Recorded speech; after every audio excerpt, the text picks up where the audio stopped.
Good morning.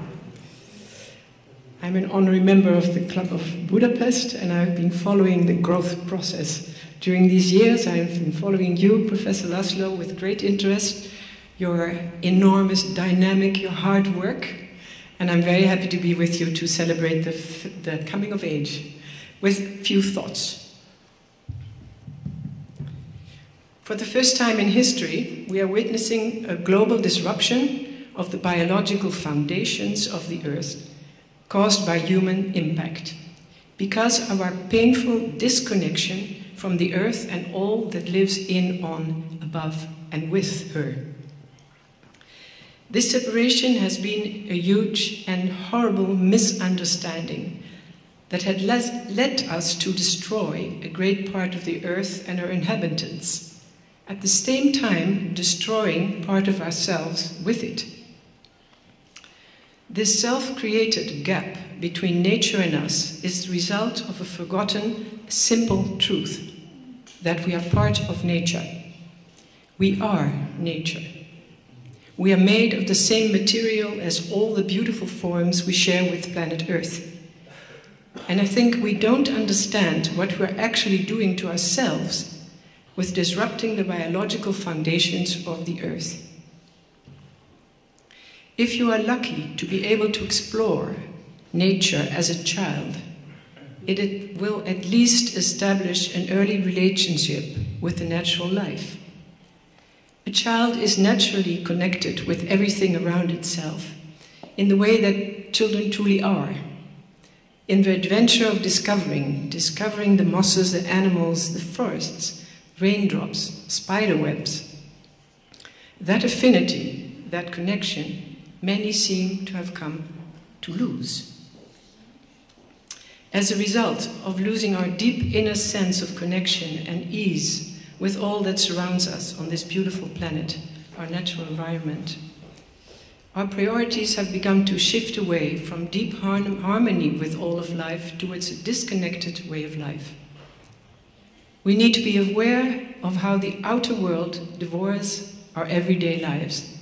We hardly take time for silence and inner reflection, or to be out in nature and enjoy and explore, or sit quietly listening to the song of a bird, or the rustling of leaves, or admiring the beauty and perfection of one single flower. Yet the fact we make a division between us and the rest of nature is artificial and unrealistic. The materialistic needs and the unnatural speed of our everyday lives have favored this disconnectedness with nature. I think it's obvious that this has not made people happier worldwide. Gandhi said, "What is the use of running if we are on the wrong path? How do we find another path?" Active measures and political decision-making are actually always linked to an inner attitude towards life, a worldview. Can we switch from a worldview that prioritizes humans to a worldview that considers the well-being of all of life? We have arrived in a moment in human history where we need to rethink and revalue our role in the great ecosystem Earth. This revaluing asks of us to listen from our heart and with our heart. And this every one of us has to do personally. No government, no political party, no institution can do this for you. Real change needs to grow from grassroots up. For obvious reasons, the political elite will not change, will not favor change. Within the business world, there's a growing consciousness of a need of social investment and sustainability. The challenge is that there are different and often conflicting priorities at stake that delay what needs to be done. The different priorities and interests originate from the various inner perspectives or worldviews that lie behind. When we talk of sustainability, do we have a worldview in mind disconnected from nature, or a worldview that understands and feels the interrelation of all life? Isn't it interesting that we make a division between people profit and planet? Should it not be enough to say planet? In other words, is the profit for the enterprise, for people, the human species, or the well-being of all life? It all depends on our worldview. In other words, the depth of our relation with nature determines our worldview. My personal worldview is that of a broad society which extends beyond the human society. A global, interrelated society of all life and all that is, inclusive of and even beyond earth, rivers, forests, mountains, plant life, animals.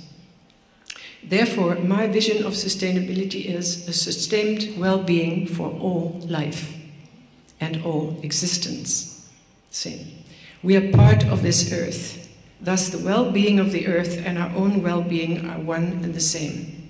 And so, treating the earth in a caring and sustainable way has everything to do with our personal well-being, health and inner balance. The German philosopher Martin Buber, his work is based on the distinction we make between treating the world as it or thou. As long as we see the other as an it, we act from a separated worldview. What happens is that being separated from the other, you automatically isolate yourself and close down part of your inner nature.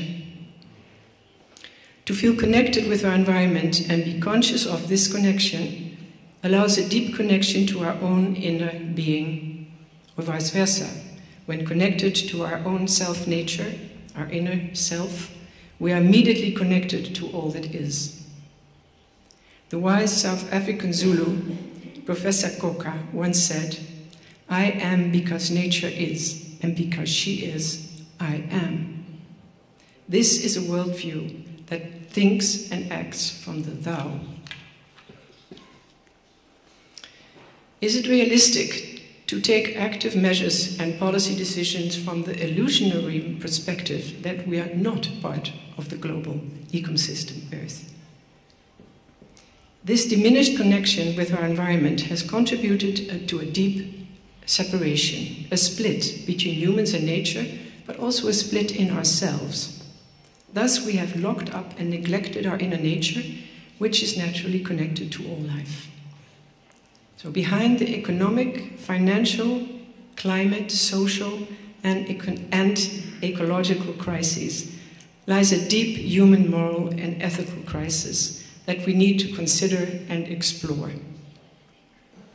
The concept of economic growth that we still seem to hang on to presents a disconnected way of thinking and has overtaken ancient human values, values of interconnectedness and interrelation with each other and with that which surrounds us, our environment.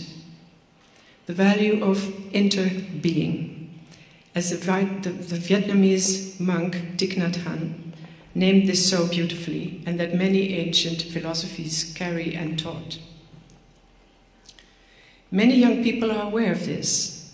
They seem to have the integral world view naturally, remembering that when human culture merges with the fundamental nature of the universe, then we find ourselves on a path of interbeing and the thou of Martin Buber.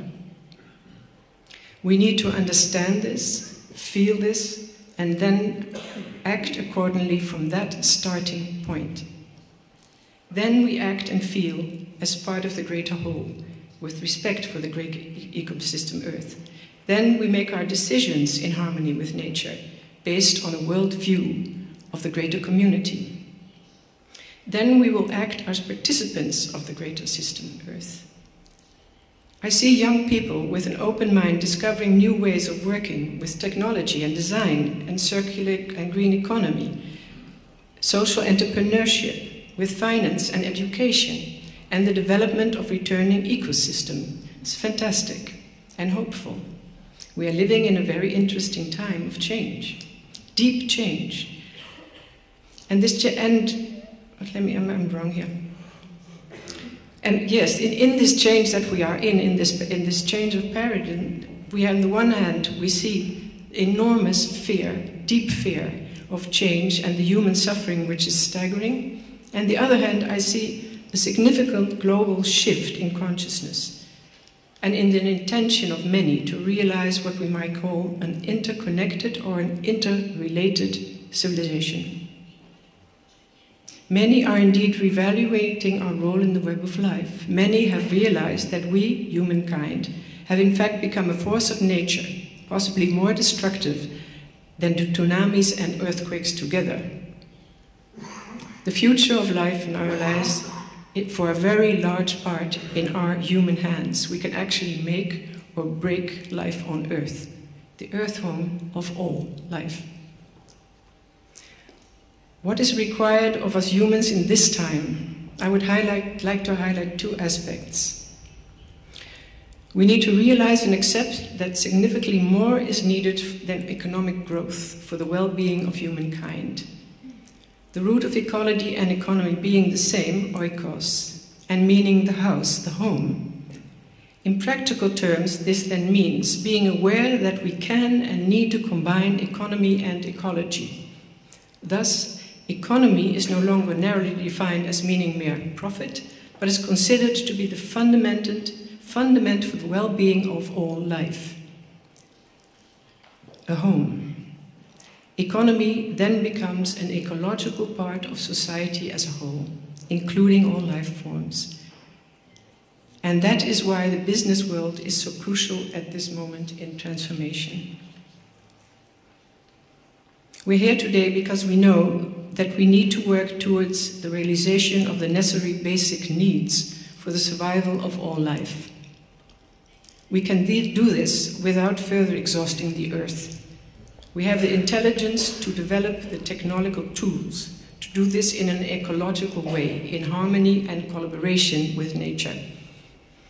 At the same time, and this is my second point, it calls for personal leadership from a perspective of our authentic self and in all our personal and professional dimensions. And this I would like to call the inner side of sustainability. What does this mean in everyday life? The individual input is often undervalued and seen as without power to make a difference. Yet, as all life is interconnected and interrelated, the opposite holds true. Our personal thoughts and choices make a difference, as they have an effect not only on our personal life, but also on our neighbors, on our community, on nature itself, and thus on ever-growing concentric circles. The moment you understand that you matter in what you think and what you do, in what choices you make, how you treat your relationships, how you treat yourself, the moment you understand how each and every one of us is like a drop of water in the ocean of life, we will also understand that it is everybody's personal responsibility to be a clear droplet that will contribute to the clarity of the entire ocean. This is the inner side of sustainability. And this is a joyful responsibility indeed, as it makes life and all we do worthwhile, because then the I becomes the we, the it becomes the thou, and we realize our true inner nature. That doesn't mean it's easy to change from our anthropocentric worldview to a worldview of a harmonious togetherness with all of life. It's a huge and significant change of mentality and attitude towards life. We should allow ourselves to grow towards this together. Small individual decisions and steps are a starting point. We live in a fascinating moment in history in which we are challenged to invent and discover new ways of technical and spiritual thoughts and inventions for an interrelated lifestyle in harmony with nature. So, to summarize, we need to revalue our worldview. We need to engage with economists and the business world and children.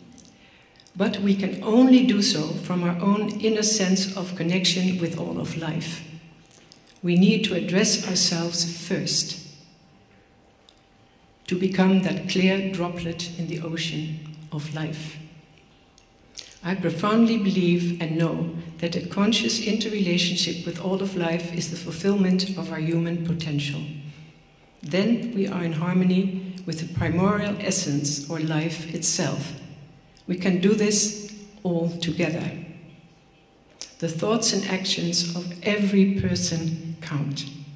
Nations, communities, and each and every one of us can be a leader and an example on this path.